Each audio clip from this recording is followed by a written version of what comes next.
Hi everybody, welcome back to the Legal Pour. It's me, Ms. McKinney, and I'm back again for another YouTube video. I'm gonna do a Q&A because a lot of you have been asking me questions about me, where I'm from, what I think. And so I wanted to do a Q&A for you guys and let you know a little bit about me. I'm going to answer some questions. I'm going to drink some drinks. I'm going to tell you about what I want my channel to be as it develops.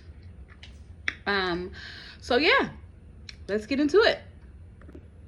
All right, so I got questions on YouTube, I got questions on TikTok, and we're gonna answer all of them. I'm gonna answer every single question I got. I'm not gonna hide from anything, even though all of them were pretty good. I had some shady ones. I'm not gonna tell you which ones are shady. I want you to guess which ones are shady. Sad and y'all. But all right, let's get into it. First question from YouTube. Will you be teaming up with another YouTube channel's live stream of the trial? I would love to see you alongside a non-lawyer to answer questions.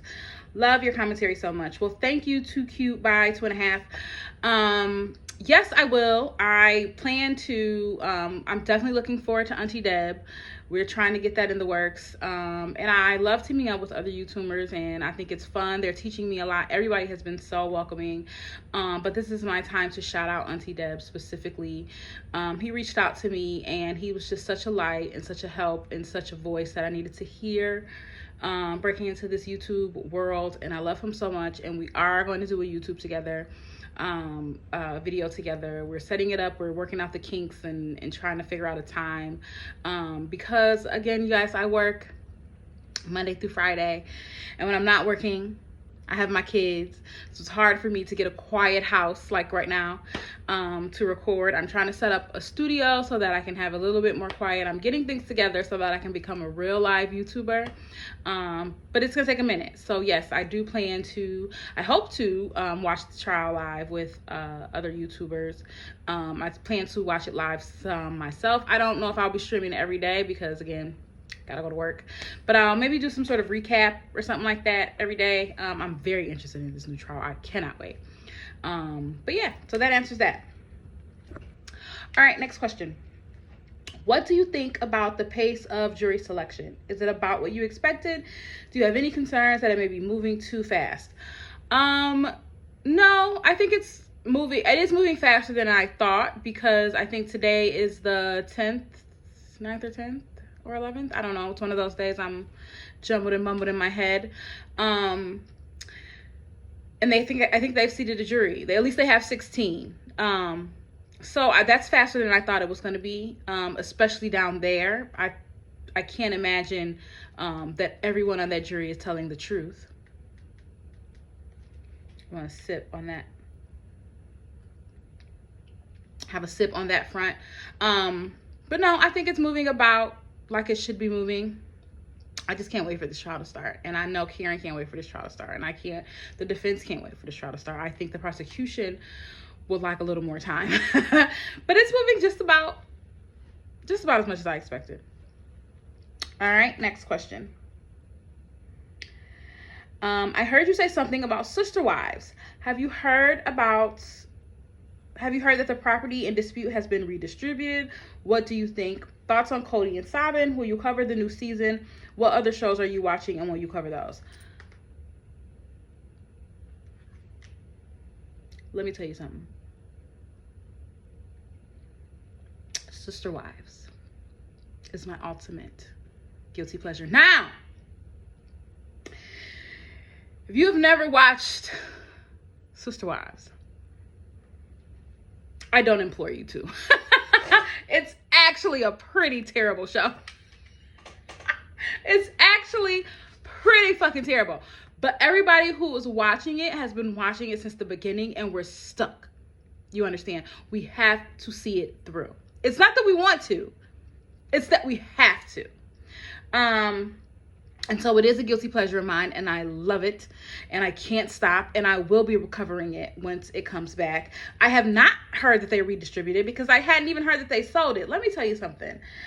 I won't go into deep detail until I'm sure everybody wants to hear about it, because I know a lot of you are just here for the Q&A and you don't want me to go down the Sister Wives rabbit hole, which I will go down, because where was Garrison this season? Excuse me, how do you act? Let me back it up because I can go on Sister Wives. Okay. Thoughts on Cody and Sabin. Let me tell you. Her name is actually Robin. Okay, first of all, Cody has 4 wives: Janelle, Robin, Mary, and Christine. And all of them have left except Robin, who most people call Sabin. And let me tell you something. This might be a hot take. This might be a hot take to the Sister Wives fandom, but I don't blame Robin. I think she's a master manipulator, and I think she never liked the rest of those children. I think those things are true, but I don't blame her, because I look at Robin and how she grew up. You have to understand, Robin grew up in this. Her and Mary are their only, well, Christine too, but they grew up in this. They've been indoctrinated. And what they have seen is that there is finite resources for them and their children. And I don't blame Robin for making sure her children got the most resources, because any mother would. If it's between yours and mine, I'm going to go with mine. And that's no shade. That's no shade to nobody and their children. But if between your kids and my kids, it's going to be my kids. Now, my problem with Robin is that you did that to the detriment of all of his other children who he has been with since they were born. That's the part I don't like. But then I blame the other mothers for that. I don't like that she came into this family and disregarded all those other children to make her children number one. But this is all Cody's fault. This is Cody's fault, because I see a world where polygamy works. Hot take? I don't know.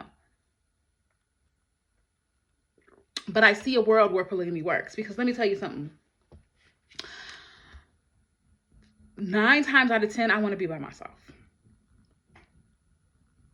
9 times out of 10, I want to be in my room by myself, under my covers, rubbing my feet together like a cricket, eating my snacks, and watching some ridiculous show like Sister Wives. So I see a world where polygamy works. I see a world where there are 4 other mothers I can take these kids to when I go to work or when I need a break. But I think polygamy 100% depends on what kind of man is in charge of the family. Cody fell in love with Robin and decided he did not want to do polygamy anymore, to the detriment of his children and his other wives. And I think it's ridiculous. But we're not going to go down there. I have been talking about Sister Wives too long, and I can go. Okay? We're going to make a separate video on Sister Wives, because I have much to say, and I cannot wait till it comes back. I want to know what's going on with the property. I want to see Mary get into Robin's ass. Okay, and I wonder if they're going to feature Garrison, because that has been bothering me. The erasure of that boy from this entire show seems odd to me, but who am I? I don't know. People grieve different, whatever. It is what it is. Let's go on to the next question. All right, next question. I'm curious about your experience in compliance for companies. Anything you want to share? I don't know. If you're not in it, it's very boring. I work in healthcare compliance, so I just make sure that the company that I work for is staying compliant with all rules and regulations that is sent down by the state or the federal government, which, if you pay attention to the federal government and healthcare, it's changing all the time. So I just make sure we're abreast of the rules. We're always audited. And so I coordinate those audits and get the auditor the information they need. It's very boring. Very boring work if you're not in it. I did have someone ask me if I would do a video on just the basics of healthcare, meaning which healthcare plan to choose, the difference between copay, deductible, and coinsurance. I don't mind doing that. Drop down in the comments and let me know if you guys want a deep dive video on that, because you will be surprised how many adults don't understand insurance and just basic insurance for you and your family. So let me know if y'all want to see that. I will definitely do a video of that. It won't be long. Maybe it won't. Maybe I'll do a live on that, because I feel like people have like direct questions. So let me know if that's something you want to see. I will do that. But just sharing what I do in compliance, I think is kind of boring if you're not in it. Honestly, you don't want to hear that. So next question. All right, next question. Do you think Karen Reed should testify given all the public comments and some conflicting ones? Won't the jury wonder why she would do that and not testify in court? Absolutely not. No, defendants rarely ever will I advise a defendant to testify. You don't need to. Because once you testify, you're the burden shifts. Now, it's not supposed to, right? The jury is supposed to give you the reasonable doubt, and you don't have a burden. You don't have a burden to prove yourself innocent. You don't have a burden to prove anything. But once you testify, just as humans, the burden automatically shifts. If you're going to tell me what happened, then you're going to have to prove to me you didn't do it.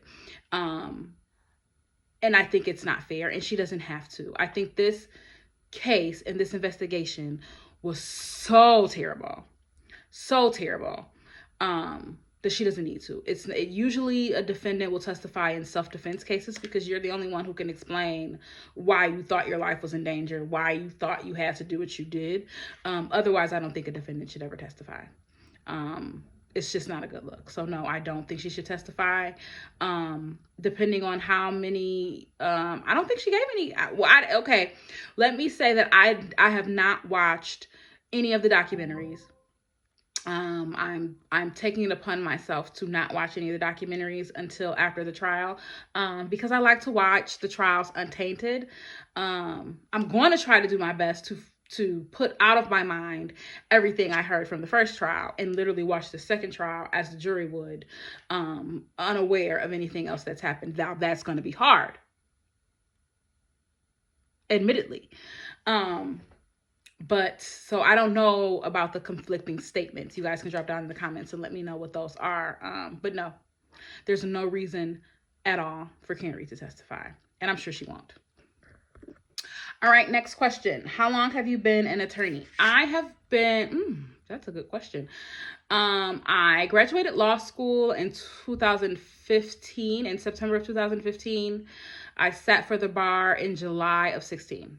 So how many years is that? 9 years. I've never practiced law as far as going into a courtroom as an attorney.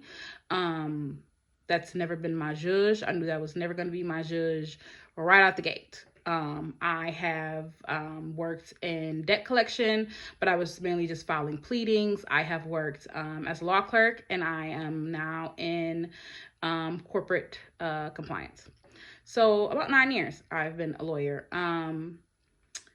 But yeah, I don't need to be a lawyer to do my job. I could be just certified in compliance healthcare, but I get paid more and I get more respect.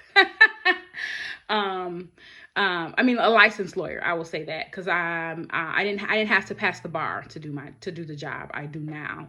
Previous jobs I would have had to pass the bar. Because we have a lot of JDs on staff. JDs are people who went to law school but never took the bar. So yeah, 9 years. Hope that helps.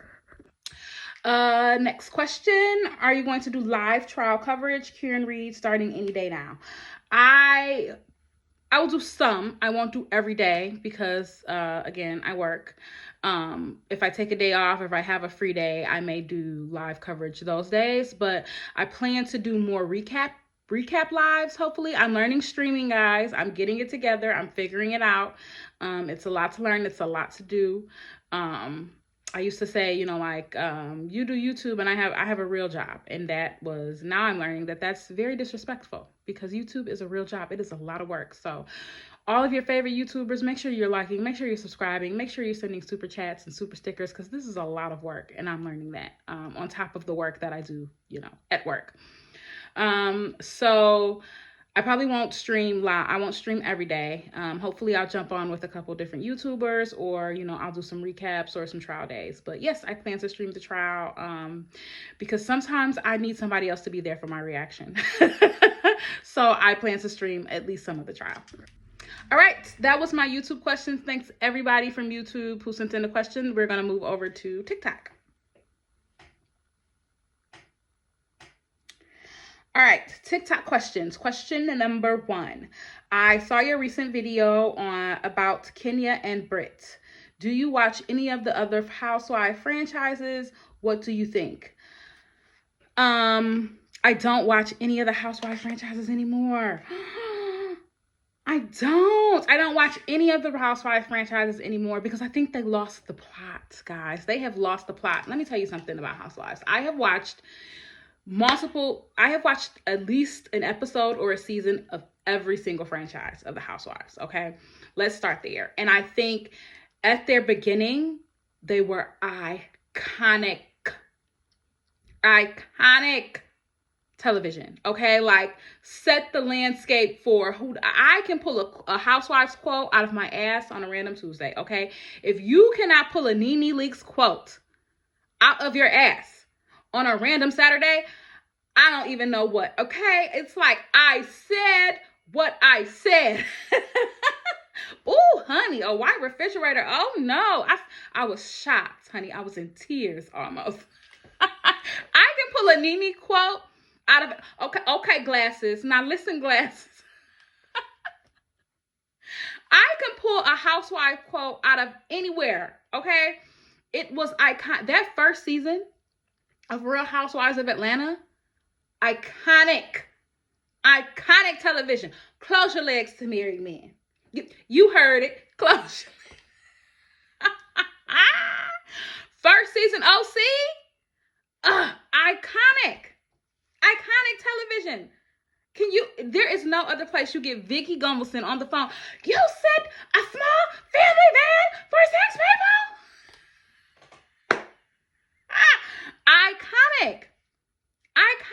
Iconic jersey. Iconic jersey. Me and my family, we are as thick as thieves, and we protect each other to the iconic. Pay attention, Teresa, please. I can pull a quote from any franchise. You cannot listen.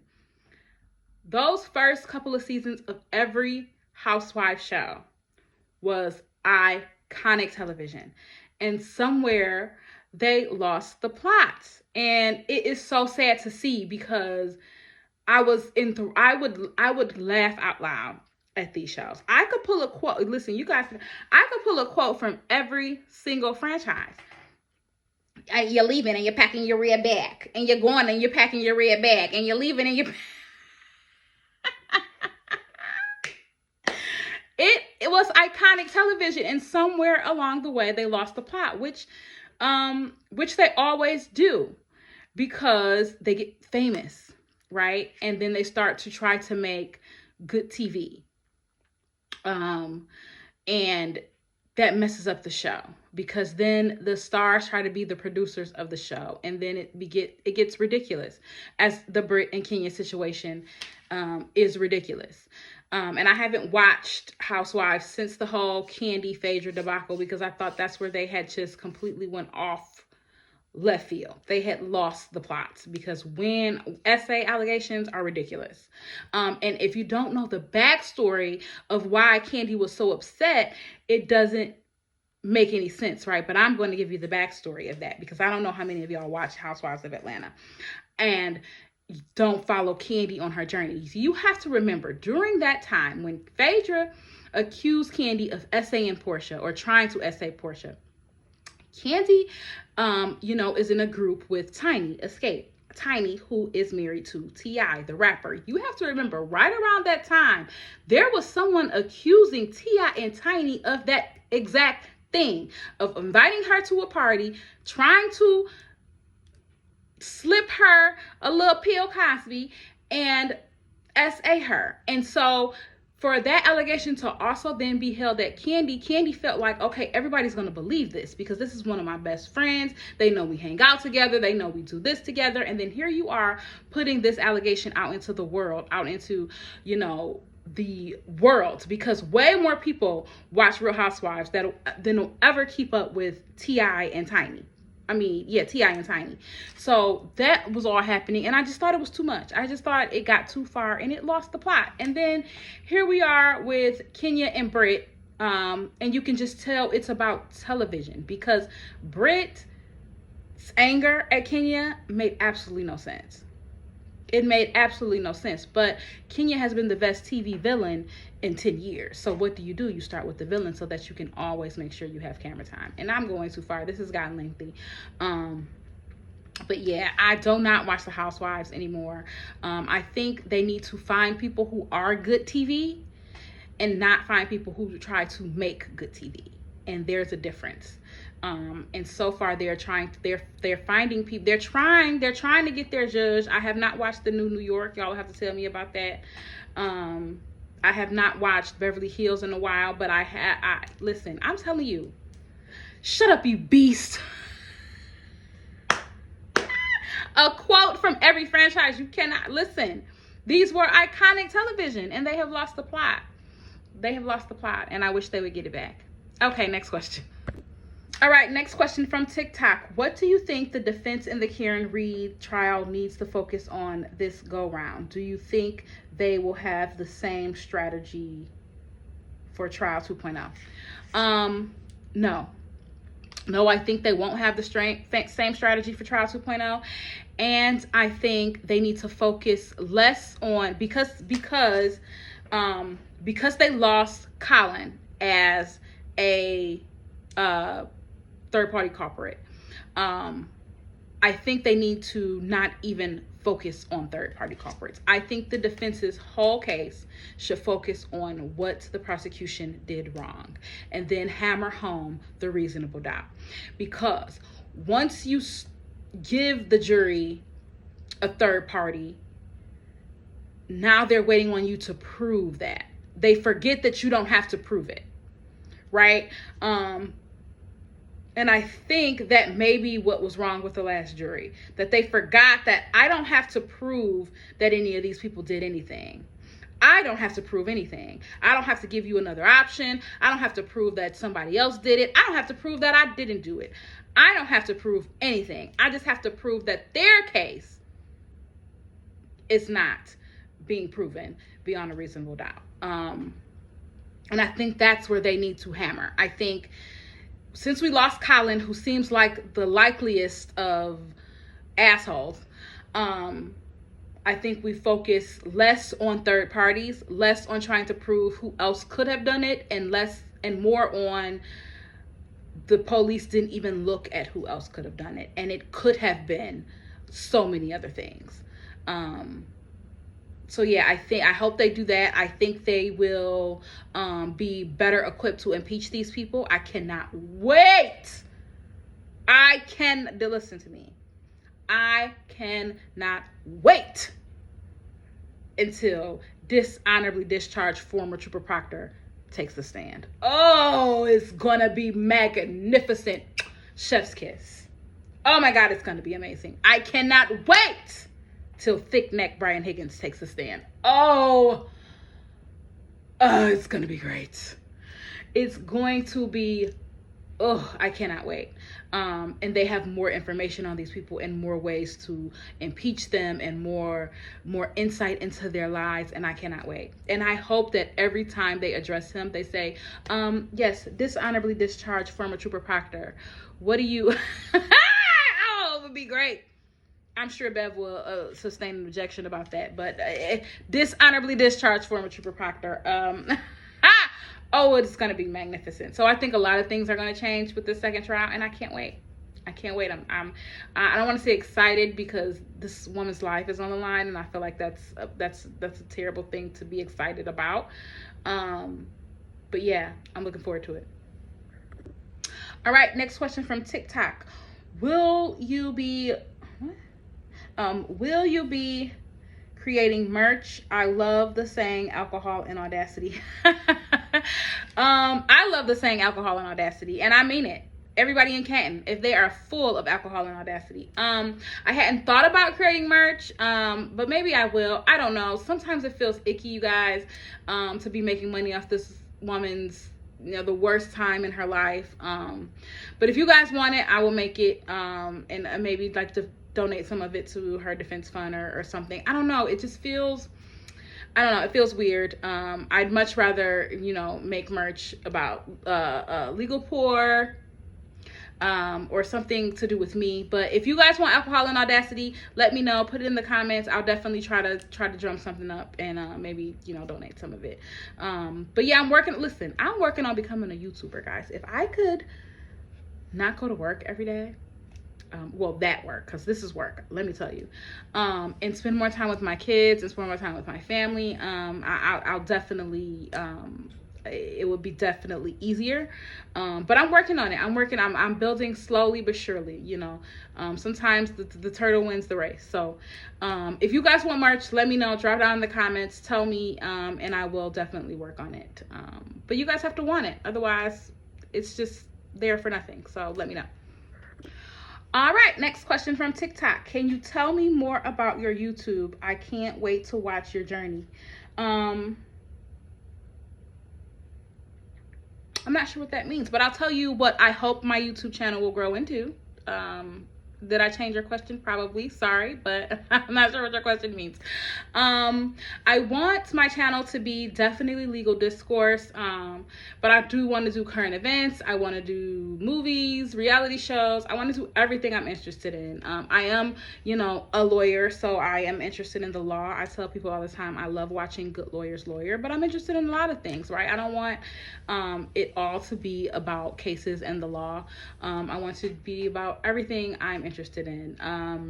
And I don't want people to think I do legal commentary, because while I am a lawyer and I know the law, I'm mainly just speaking off the cuff about most of these things because they are crazy. So I speak from more that side and less the legal side, but I'll throw some in there. I'll throw some bits and pieces from everywhere.